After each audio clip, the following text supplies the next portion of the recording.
오늘도 살아계신 우리 주님께서 우리와 함께 계심을 믿으시면 크게 아멘 하시자. 아멘. 말씀 중에 감동이 되거나 동의가 되시면 아멘, 아멘을 적절하게 하시면 우리 모두에게 은혜가 되겠습니다. 오늘은 존 웨슬리 표준 설교로 말씀을 전하는 주일입니다. 기독교의 복음은 여러분 예수 십자가와 부활의 복음의 또 하나의 핵심 내용이 바로 신생, 거듭남과 함께 칭의라고 하는 의롭게 여겨주심, 우리를 죄에서 깨끗하게 하셨다. 내가 너를 깨끗하게 했다. 너는 깨끗하다라고 여겨주시는 칭의라는 이 두 진리예요. 이 두 가지의 진리에 대해서도 잘 알아서 정리해서 우리의 믿음을 견고하게 해야 합니다. 흔히 우리는 어떤 일에 조금 신경이 쓰지고 조금 머리를 써야 되는 일이라면 괜찮아 그렇다 치고 뭐 이러면서 가볍게 넘겨버리는 경향들이 있죠. 그렇죠? 예. 그런데 우리의 믿음의 내용에 대해서는 결코 그렇게 가볍게 넘겨서는 안 돼요. 이 신앙의 주제들을, 복음의 진리의 내용들을 하나하나 잘 아셔야 돼요.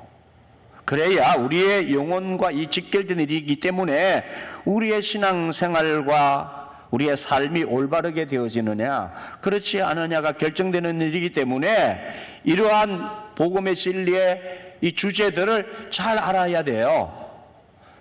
잘 이해해서 믿음을 정리해서 내 것으로 가져야 되는 거예요. 그러니까 그렇다 치고 이러면 안 돼요. 이러시면 아시죠? 신앙생활 할 때 그렇다 치고는 없어요. 그렇다 치고 모르면서 그렇다 치고가 어디 있어. 내 신앙에 내가 믿는 도리를 잘 모르면서 그렇다 치고가 아니요. 그런 건 말이 안 되는 거예요. 내가 믿는 도리를 잘 알아야 되죠. 아멘이시죠? 네. 존 웨슬리는 지난번에 표준 설교에서는 이 신생, 새로울 신자, 날생자, 거듭나는 거 말이죠. 신생의 주제로 이 신생, 거듭남의 마크, 표식이 뭐냐라는 제목으로 말씀을 전했죠. 거듭난 자의 표식, 열매, 결과들이 어떤 것들인지를 확인하면서 내가 거듭난 자인지 아닌지를 점검하며 살펴보았습니다. 오늘은 웨슬리 표준 설교 중에 하나님께로부터 난 자들의 특권이란 제목으로 하나님께로부터 난 자들의 특권 같이 따라서 해보실까요? 하나님께로부터 난 자들의 특권. 우리가 하나님께로부터 난 자들이에요. 하나님께로부터 거듭난 자고 하나님께서 우리를 구원해 주시고 하나님께서 당신의 의로 우리를 의롭게 여기신, 그래서 우리가 하나님께로부터 난 자들이야. 세상으로부터 난 자들이 아니야. 영적으로 출생하는 거잖아요. 내 육체의 부모로부터 난 자들이 아니야. 하나님께로부터 난 자들이야. 하나님께로부터 난 자들의 특권이 뭐냐라는 제목으로 오늘은 먼저 칭의와 이 신생의 관계에 대해서, 그리고 하나님께로부터 난 자라는 표현의 의미를 말씀을 웨슬리가 전한 말씀을 통해서 함께 나누고자 합니다. 이 설교에 이 9가지 주제들이 있어요. 하나님께로부터 난 자들의 특권이란 제목 가운데 설교의 9가지의 주제를 가지고 웨슬리는 말씀을 전했습니다. 그 9가지가 이렇습니다. 첫 번째, 칭의와 신생의 차이. 자, 이 용어를 여러분 풀어서 이해를 하셔야 됩니다. 칭의는 뭐라고요? 칭의는 하나님이 우리를 의롭게 여겨주시는 것을 칭의라고 합니다. 죄에서 우리를 씻어주셨다, 옳다, 의롭다 의롭다고 여기시는 것을 칭의라고 그래요. 신생은 뭐예요?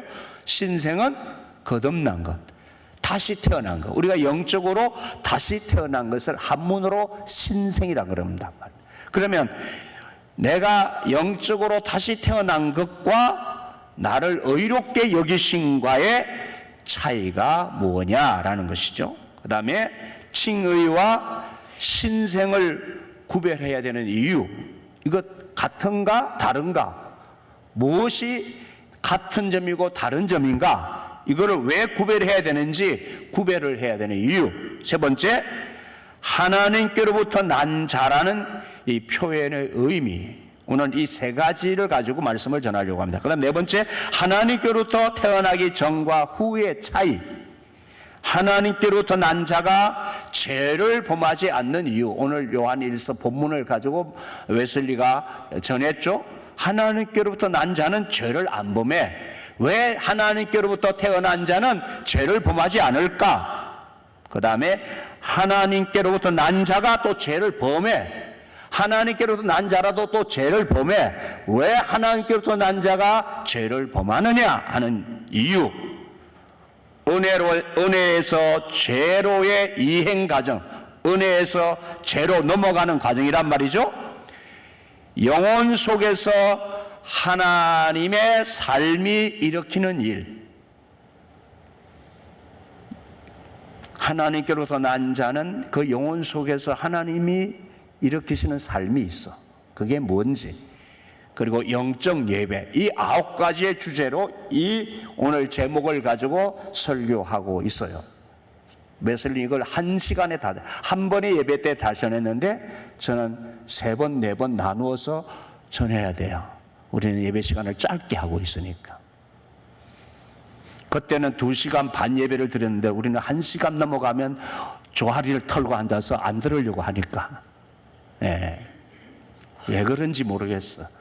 그냥 유튜브 하고 앉았으면 너무 시간이 잘 가고 유튜브 영상 보면 너무 재밌는데 예배 시간에 설교 듣는 건 30분이 너무 지루해. 왜 이렇게 됐는지 모르겠어. 오늘도 우리가 성찬식 하는데 웨슬리 시대의 예배를 때는 성찬식을 매일 했어요.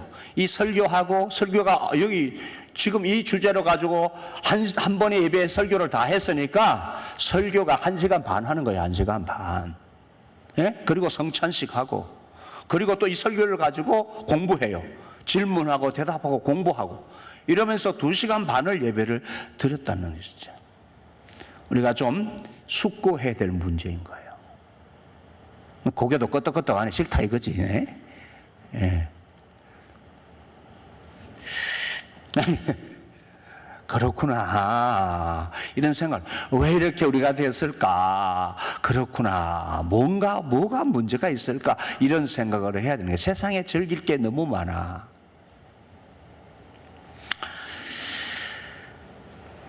자, 칭의, 다시 한번 한문으로 말하면 일컫다, 이러다, 부르다는 칭의에 일컬을 칭자, 의는 옳다, 바르다의 뜻이죠.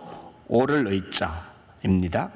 하나님께로부터 태어나는 것은 신생인데 이 하나님께로부터 태어나는 거듭나는 영적인 출생, 이 신생, 용어는 달라요.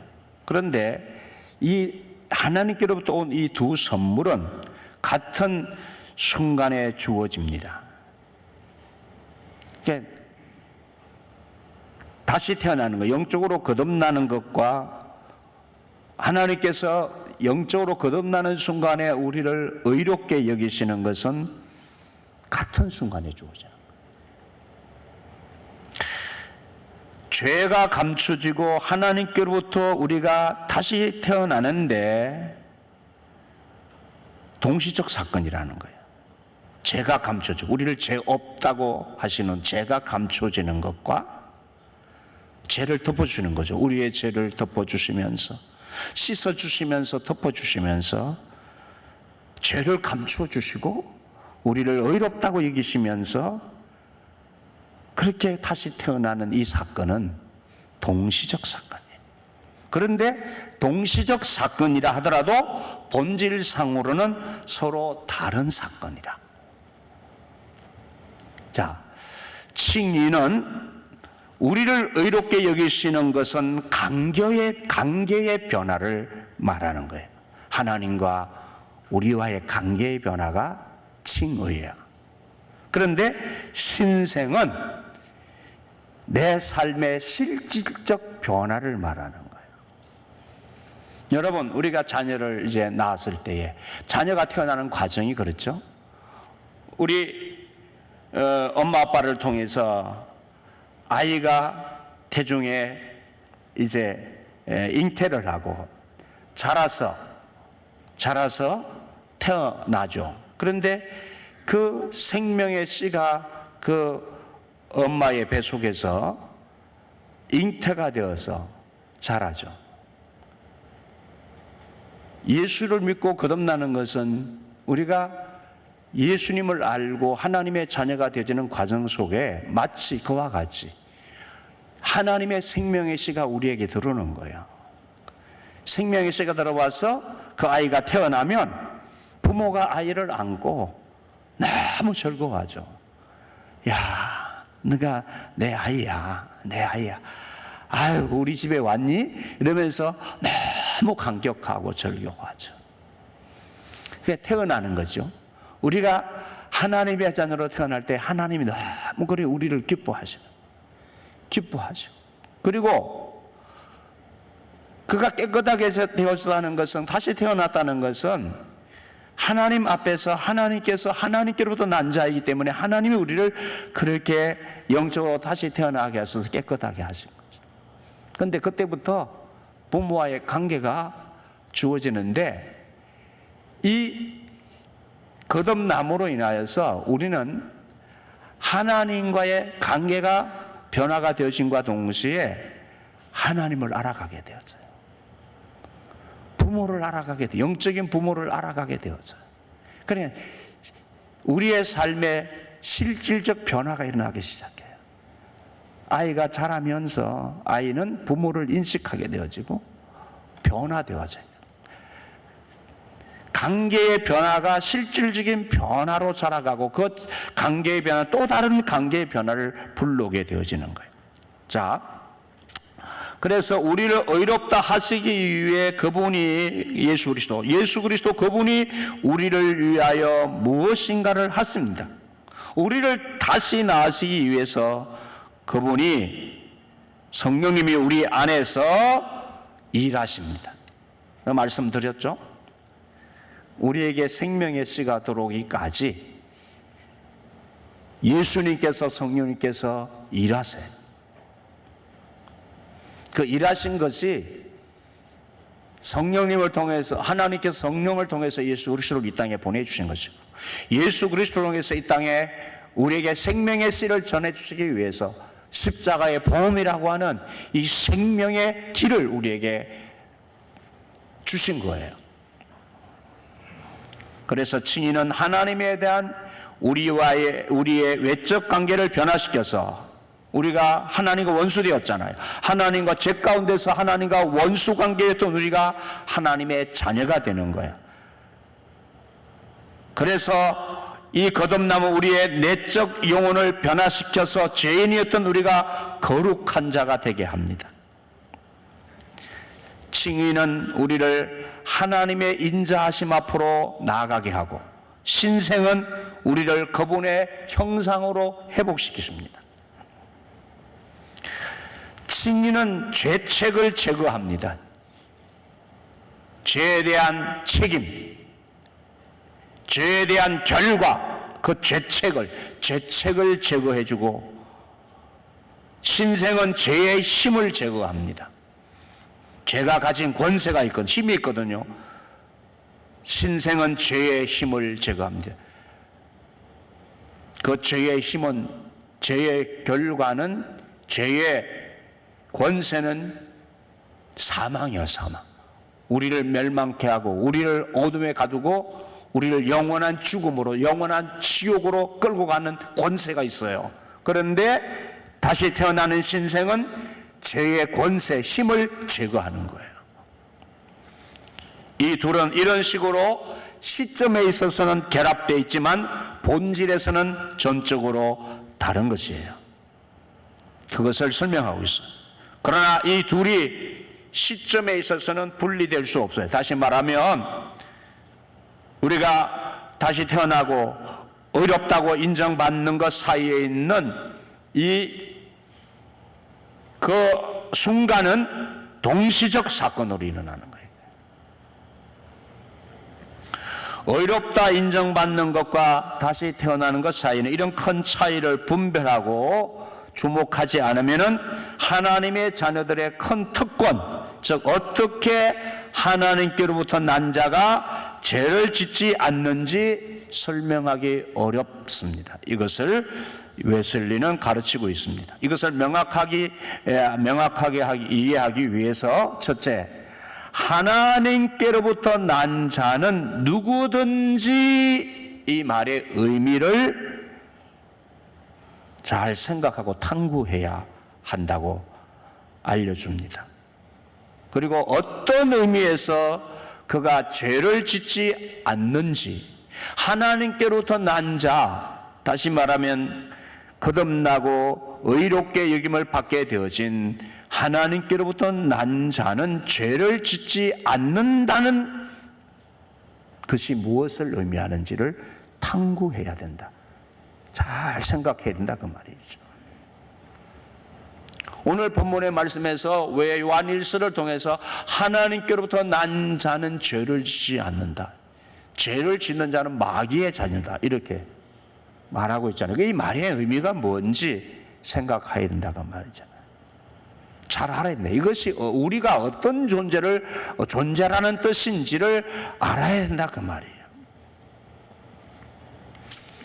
자, 하나님께로부터 난 자는 누구든지라는 이 의미부터 알아야 한다. 무엇이냐? 여러분, 우리가 예수 믿으면서 세례를 받잖아요.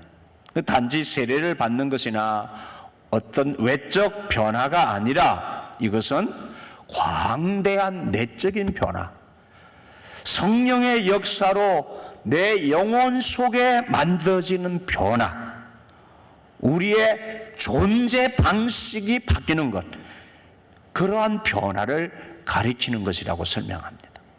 하나님께로부터 태어난 순간부터 우리는 존재 자체가 이전과는 다른, 세상이 벌써 달라지는 거예요. 예수님을 믿고 하나님께로부터 영적으로 거듭난 자는 세상이 달라져요. 세상이. 아니, 물리적인 눈으로 보이는 이 세상이 달라지는 것이 아니라 내 안에 새로운 세상이 펼쳐진다 그 말이에요. 새로운 세상이. 여러분, 예수 믿고 내 안에 이런 새로운 세상이 펼쳐지지 않은 것은 거듭난 자가 아닌 거예요. 거듭난 자가.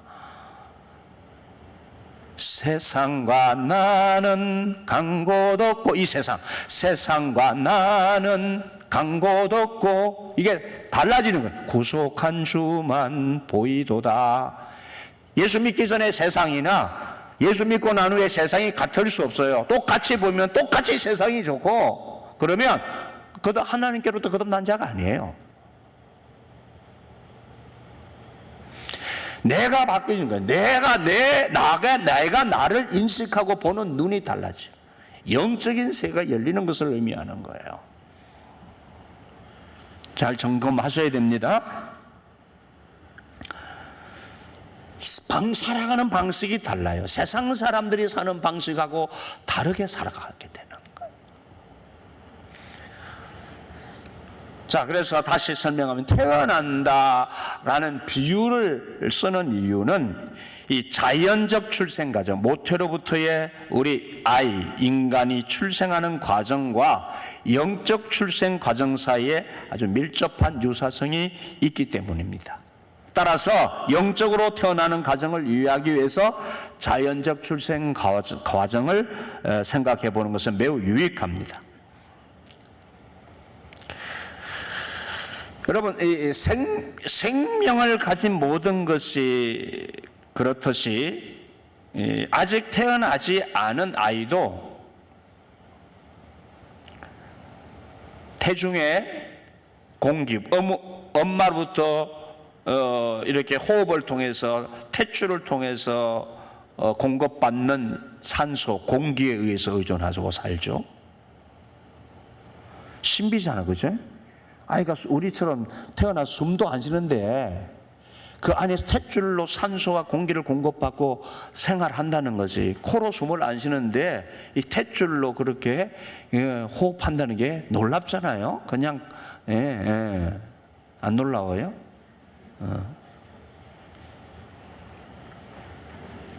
세상에만 나오면 이게 바뀌는 거예요. 여기 끓여지고 코로 숨을 쉬어야 돼. 그 순간 바뀌는 거야. 이게 세상이 바뀌는 거예요. 세상이. 호흡하는 방법도 달라지는 거죠. 그런데 그 흐릿하고 불완전한 수준에서만 공기를 느낍니다. 태중에 있는 아이는 그 산소 공기 흐름 거의 듣지 못해요. 느끼지 못합니다. 아무것도 보지 못합니다. 출산이 가까워지면서 태아 안에 어떤 삶의 기운과 움직임이 시작됩니다. 본능적 움직임이 시작돼요. 자신은 몰라요. 그러면서 이 존재가 단지 물질은 아니라는 사실이 분명해집니다. 그래도 이 태아는 아직 감각하지는 못해요. 느끼지 못해요. 눈에 보이는 이 가시적 세계와의 이 교류 부재로 이 태아는 바깥 세계에서 일어나는 일들에 대해서 어떠한 지식이나 개념 혹은 어떠한 견해도 가지고 있지 않습니다. 물론이죠. 어려운 얘기 아니죠. 그런데 그 아이에게는 놀라운 생명의 기운이 작동하고 있는 거예요. 그것도 알지 못하는 비밀스러운 생명의 기운이 작동하고 있는 거예요. 육체의 부모로부터 이어받은 생명의 기운이 그 안에서 자라고 작동하면서 한 생명체가 자라가고 있잖아요. 여러분이 다 알아서 이해하고 해석해서 태어났나요? 그냥 태어났지. 뭘 그렇게 똑똑해서 야단해? 예? 뭘 그렇게 똑똑해요?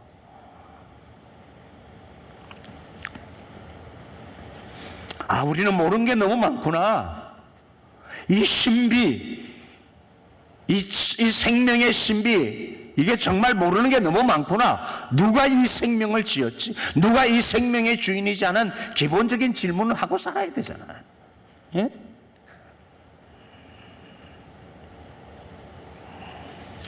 아무 견해도 느낌도 없다니. 그런데 그게 놀라운 생명의 기운이, 생명의 역사가 그 안에 작동하고 있다는, 그것이 뭐냐면요, 그 무엇이. 태아가 이 실제적 세상, 세계에 대하여 전적으로 낯선 자입니다. 전적으로 낯선 자인 것은 그가 이 세상과 이 세계와 멀리 떨어져 있기 때문이 아닙니다. 그는 이 세상 안에 둘러싸여 있고 그 몸에, 육체의 부모의 몸 안에 둘러싸여 있습니다.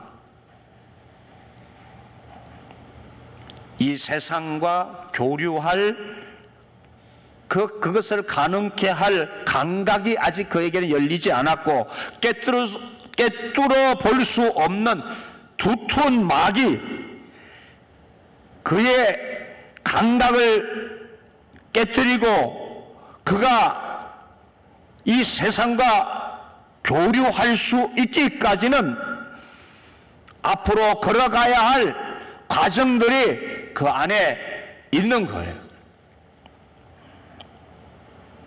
그 막이 있기 때문에, 막이. 무슨 얘기인지 이해가 되시죠? 그러나 일단 그 아이가 세상에 태어나면 그때부터는 전혀 다른 방식으로 살게 된다고요. 먼저 호흡줄부터 받고, 호흡줄부터 받고. 여러분, 우리가 영적으로 태어나면은 호흡줄부터 받고 있는 거예요. 예? 그거 성경에서 뭐라고 해서 기도가 우리의 호흡줄이라고 했잖아요.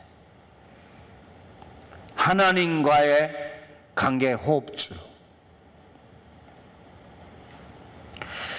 살아가는 방식이 달라져요. 태어나면 제일 먼저 엉덩이를 한번 쳐서 딱 쳐서 울게 만들어서 호흡줄을 바꾸는 일부터 해요. 호흡줄을 바꾸는. 태초는 딱 끊고 코로 숨쉬게 하는 호흡줄부터 바꿔서 이 세상에 태어나면서 살아가는 방식이 달라지는 거예요. 영적으로 다시 태어난 자, 하나님의 자녀, 하늘로부터 거듭난 자도 태어나면 삶의 방식이 태어나는 순간부터 달라지게 돼 있어요. 네, 하나님과 호흡하는 영적인 호흡줄을 끼는 거예요. 예수 믿었고 거듭났는데 하나님과 관계를 맺고 하나님과 호흡하는 관계가 맺어지지 않았다. 그건 하나님 앞에서 거듭난 자가 아니에요. 여전히 세상 탯줄을 끼고 있는 거예요. 세상 탯줄을 끼고. 여러분, 하나님과 관계를 맺고 하나님과 기도하고 관계에 호흡줄이 있습니까? 하나님을 인식하고 하나님과 교제하고 하나님께 기도드리고 이 호흡줄이 있는 거예요. 호흡줄이. 자신 안에 생명의 불을 유지하기 위해서 번갈아 그리고 가능한 빠르게 호흡해야 하기 때문에 공기를 느끼게 됩니다. 몸의 모든 감각이 깨어나서 이 감각에 상응하는 대상들과 교류를 시작합니다. 눈이 열려서 자기 자신뿐만 아니라 이전에는 몰랐던 무한대의 다양한 사물을 발견하게 됩니다. 그 아이가 눈이 열릴 때에 다양한 사물을 발견하기 시작할 제일 먼저 그 눈앞에 발견하는 자가 누굽니까? 누구를 인식하기 시작해요? 엄마, 아빠를 인식하기 시작해요. 자기를 돌봐주고 자기에게 사랑을 베풀고 있는 이 사람이 누군지, 나와 무슨 관계를 갖고 있는지를 인식하게 되어지는 과정을 거쳐요. 바로 우리가 영적으로 다시 태어나게 되면 나의 생명의 주인이신, 내게 호흡을 주시고 나에게 삶의 모든 공간이 되게 하신 분이 누구신지 그 하나님을 인식하기 시작하는 거예요.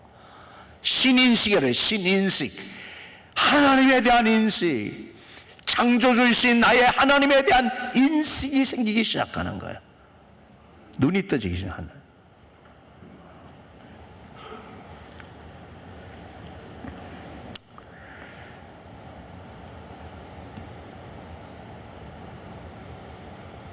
그리고 나서 주변을 배우기 시작해요. 세상을 배우기 시작하는 거예요. 세계를 감각하기 시작하는 거예요. 그래서 영적으로 거듭난 우리도 하나님을 인식하게 되고 하나님의 세계를 인식하게 되는 거예요. 하나님이 지으신 창조의 세계를 인식하게 되어지는 거예요. 그것은 곧 자기 인식이에요. 그것을 인식하면서 자기를 인식하게 돼요. 자기를. 하나님 안에서 있는 나, 하나님과의 관계 안에서의 자기를 인식하게 되어지는 거예요. 그런데 하나님께로부터 태어나지 못한 사람들, 다시 태어나지 못한 사람들, 하나님께로부터 사랑을 받는 너는 내 새끼야 하고 의롭게 여김을 받은 태어난 자가 아닌 사람들, 이 세상 사람들은 이런 과정이 없어요. 이런 눈이 안 열린다니까요. 안 열린 사람이라니까. 자기가 인식이 안 돼, 누군지. 세계가 잘 이해가 안 돼. 세상이 잘 인식이 안 돼. 하나님이 눈앞에 안 보여. 인식이 안 돼. 거듭나지 않았어.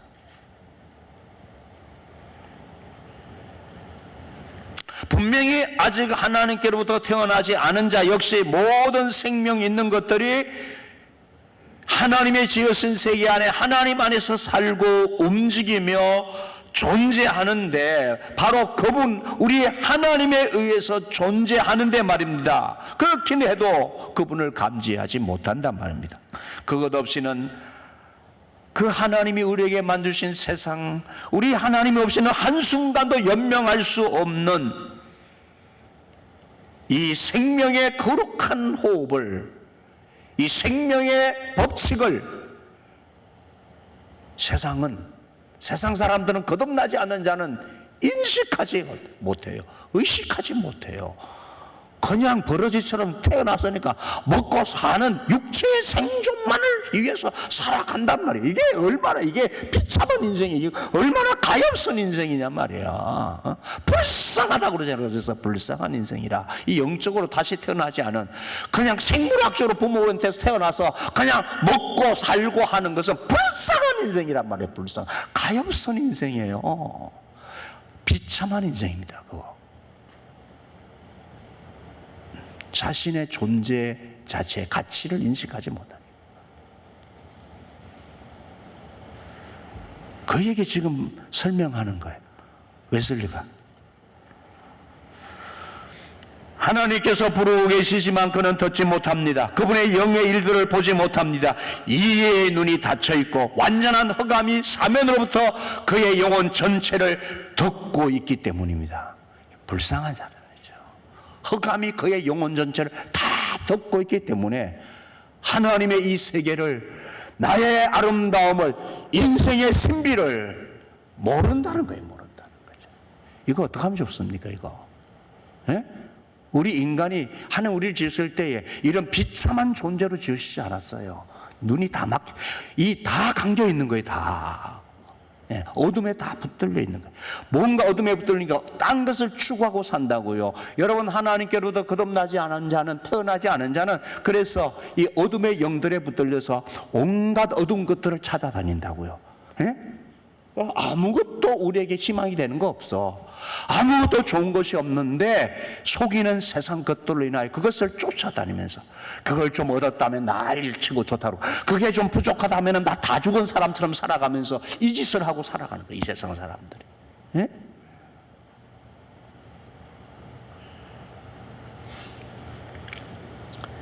생명의 희미한 기운, 영적 움직임을 보이지만, 네, 그렇습니다. 그 사람들에게도 생명의 미시한 움직임이 있어요.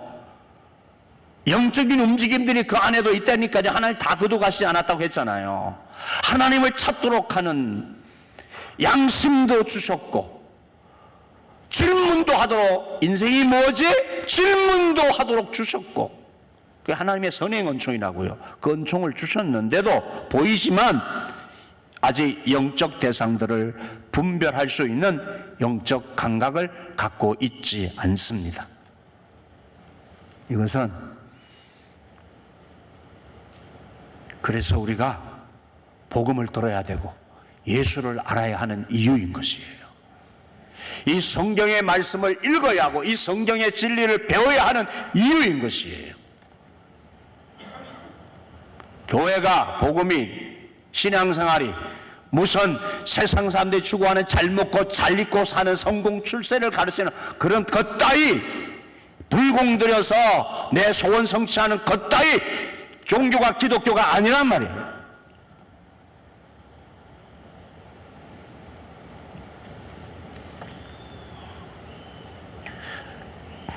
따라서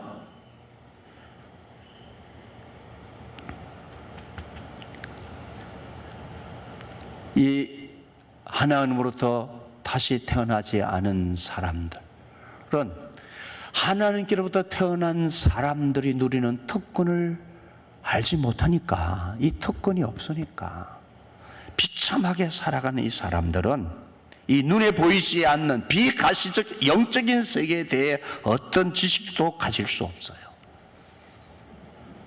우리가 알아야 하는 이 보이지 않는 세계, 영적인 세계에 대해서 알아야 되는데 이 세계를 알지 못해. 영적인 세계에 대한 감각이 없어. 그냥 육체로만 사는 거야, 육체로만. 하나님의 세계와 영적인 세계와의 교류가 없기 때문입니다. 불쌍하죠. 답답하죠. 그 인생. 그래서 여러분, 우리가 참 청년들, 결혼해야 될 청년들, 이렇게 참 교회 안에 우리 젊은이들을 보면은 이 젊은이들이 결혼 대상자를 찾으면 이 바깥에 안 믿는 특별히 이 남자 녀석들이 세상에 더 많아. 이 남자 녀석들은 왜 교회를 깨우기를 싫어하는지. 예? 교회에 있는 우리 자매들이 좀 있잖아요. 자매들이 이 성비를 보면 남성들이 적어요, 교회에. 그러니까 이제 결혼 대상자를 교회에서 믿는 사람이 찾으니까 균형이 안 맞으니까 세상의 남자들 또 세상에 있는 그 안 믿는 친구들을 만나서 교제하고 하면은 정말 하나님으로부터 다시 태어난 거듭난 자들은 그런 사람들을 만나면 어때요? 숨이 턱 막히는 거지. 몇 마디 해보면은 답답해서 견딜 수가 없어. 답답해지는 거예요. 왜? 영적인 세계를 도무지 모르니까 너무 답답한 거예요. 불쌍하고. 다시 말하면 이게 안 통하니까 아무리 좋았고 아무리 세상 것을 가진 사람도 그 사람 만나서 얘기 몇 마디 해보면은 이게 안 되는 거예요. 안 되는 거예요. 그러니까 차라리 혼자 살란다. 뭐 이렇게 이제 아이고 차라리 혼자 살란다. 이렇게 되는 거야.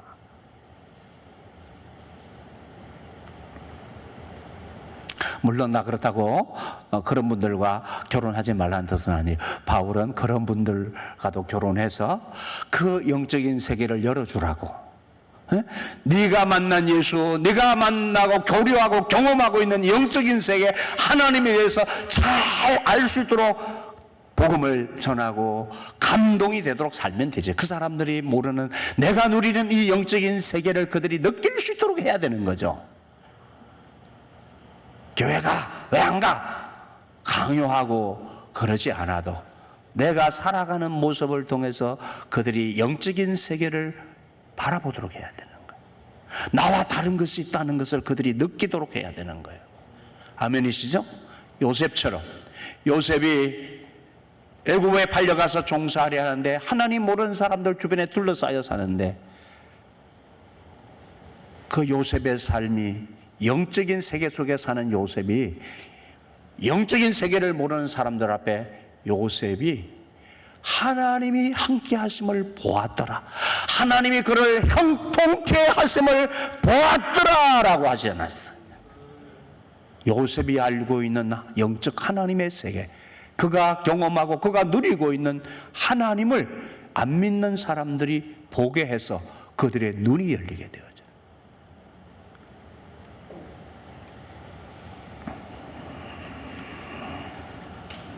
이 비가시적 세계가 멀리기 때문이 아닙니다. 그는 그 세계 한가운데 존재합니다. 그 세계는 위아래 사면에 존재합니다. 단지 하나님의 것들을 분별할 수 있는 영적 감각이 그에게 없기 때문이며, 또한 꿰뚫어 보기 힘든 그 두터운 그의 눈을 막고 있는 이 막이 하나님의 세계와 그 사이에 그를 막고 있기 때문입니다. 안막이 드려져 있기 때문에 열어야죠. 이 눈이 열려야죠. 그래서 이런 상황을 흔히 우리는 성경적인 용어로 영의 눈과 귀가 열려야 한다고 말하잖아요.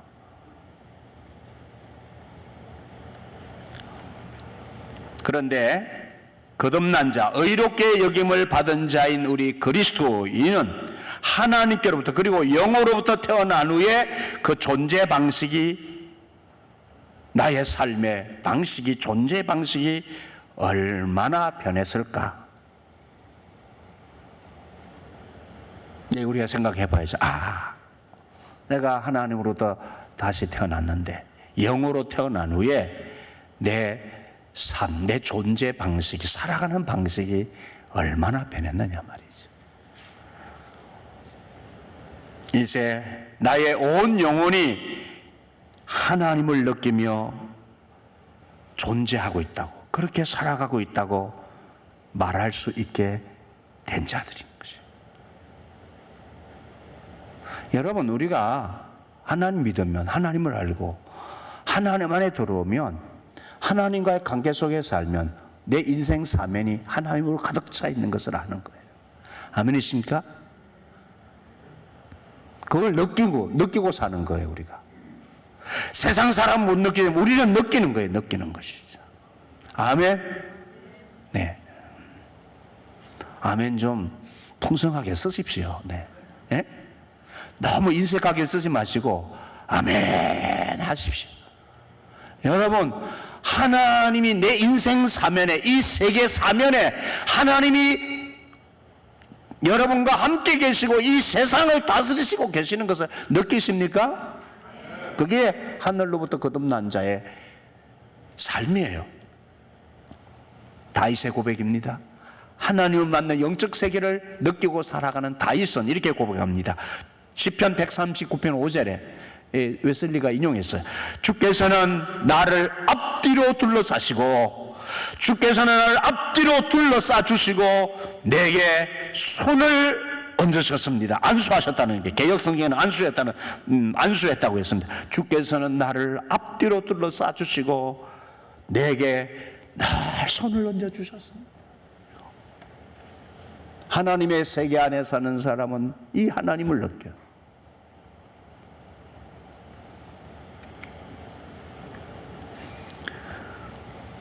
성령 혹은 하나님의 숨이 즉시 불러일으켜져 새로 태어난 영혼 속으로 불어넣어집니다. 아까 탯줄 끊고 새로운 호흡줄 시작되듯이 그렇게 불어넣어집니다. 그리고 하나님께로부터 온 그 동일한 숨이 하나님께로 돌아갑니다. 하나님의 숨은 믿음에 의해서 받아들여진 후에 사랑, 기도, 찬양, 감사를 통해 그분께 끊임없이 되돌려집니다. 사랑과 찬양과 기도는 참으로 하나님께로부터 난 모든 영혼의 호흡입니다. 그러니까 호흡줄이 바뀌면 하나님을 찬양하는 거예요. 호흡줄이 바뀌어서 하나님을 기뻐하는 거예요. 호흡줄이 바뀌어서 하나님을 예배하는 거예요. 호흡줄이 바뀌어서 하나님께 기도하는 거예요. 이게 바뀌는 거예요. 이게 생명의 호흡줄로 그 생명을 숨쉬는 거예요. 날마다 하나님의 생명을 숨쉬는 거예요. 할렐루야. 그것이 태초에 하나님 우리 인간을 지으시고 우리 인간에게 당신의 숨을 불어넣으시니 사람이 생명이 된지라 하신 창세기 1장의 말씀처럼 우리 영혼이 주님을 떠나서 하나님 떠나서 살던 영혼이 하나님께로 돌아와서 하나님께서 다시 당신의 생명의 숨을 우리에게 불어넣으시는 그 역사로 내 인생이 다시 거듭난 자의 인생, 하나님께로부터 태어난 자의 인생이 시작된 거예요. 이 새로운 종류의 영적 호흡을 통해서 영적 생명은 단지 유지될 뿐만 아니라 날마다 영적인 힘과 움직임 그리고 감지력이 정대되며 영혼의 모든 감각이 깨어나서 이제 영적 선악을 분별하게 되어지는 거예요. 막 영적 감각이 막 죽었던 감각이 살아나가지고 우리 안에 영적 생명의 역사가 막 일어나는 것이.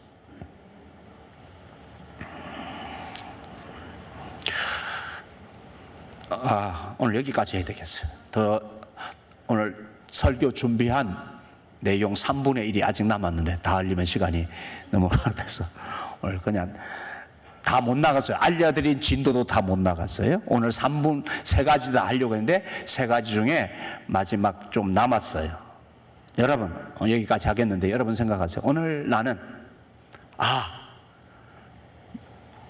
주님을 믿고 거듭난 자가 되어서 하나님께서 나를 의롭게 여기시고 내 아들이다. 아이고 태어난 내 아들 보고 야 내 아들이다 내 딸이다 이 나에게 와줘서 고맙다 이렇게 안고 토닥여 주시면서 우리를 의롭게 여기시고 하나님의 자녀로 삼아주셨는데 그 안에서 우리는 영적 호흡줄이 달라졌고 우리 영적 감각이 이렇게 살아서 내 사면에 내 인생 내 존재 안에 하나님이 함께 계시고 내 인생과 걸어가시는 하나님을 느끼고 사는 이것이 거듭난 자의 특권이에요. 아멘. 이 특권을 누리고 계십니까? 아멘. 기도하시죠.